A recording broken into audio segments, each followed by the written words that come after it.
ଶ୍ରୀକୃଷ୍ଣଙ୍କର ଏହି ରହସ୍ୟମୟ ନବଗୁଞ୍ଜର ଅବତାର ଆମକୁ ଦେଖିବାକୁ ମିଳିଥାଏ ପୁରୀ ଶ୍ରୀମନ୍ଦିରର ଚୂଡ଼ାରେ ଥିବା ନୀଳଚକ୍ରରେ।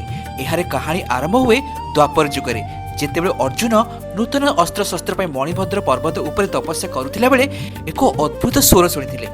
ହଠାତ୍ ଆଖି ଖୋଲି ଦେଖିଲା ବେଳେ ତାଙ୍କ ଆଖି ଆଗରେ ଏକ ବିଚିତ୍ର ଜୀବ ବିଚରଣ କରୁଛି, ଯାହାର ମୁଣ୍ଡଟା ଗଞ୍ଜା ଭଳି, ବେକଟି ମୟୂର ଭଳି, ପିଠି ଷଣ୍ଢ ପରି ଏବଂ ଲାଙ୍ଗୁଡ଼ଟା ନାଗ ସାପ ଭଳି ଦିଶୁଥିଲା ବେଳେ ଗୋଟିଏ ଗୋଡ଼ ବାଘର, ଆରଟି ଘୋଡ଼ାର ଏବଂ ତୃତୀୟଟି ହାତୀ ପରି ହୋଇଥିଲା ବେଳେ ଚତୁର୍ଥଟି ଏକ ମଣିଷ ହାତ, ଯାହାକି ସୁଦର୍ଶନ ଚକ୍ର ଧରିଥିଲା। ଏହା ଦେଖି ଅର୍ଜୁନ ଜାଣିଗଲେ ଯେ ଏ ହେଉଛନ୍ତି ଶ୍ରୀକୃଷ୍ଣଙ୍କ ରୂପ।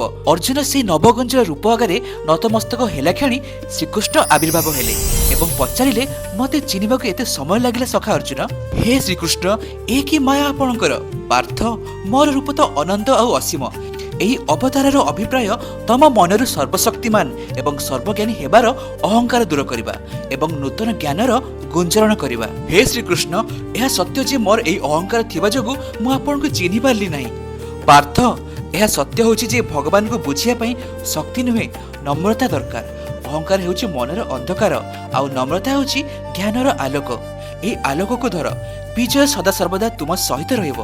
ବାସୁଦେବ, ଆପଣ ମୋ ଆଖିରୁ ଅହଙ୍କାରର ପରଦା ଉଠାଇଥିବାରୁ ବହୁତ ବହୁତ ଧନ୍ୟବାଦ।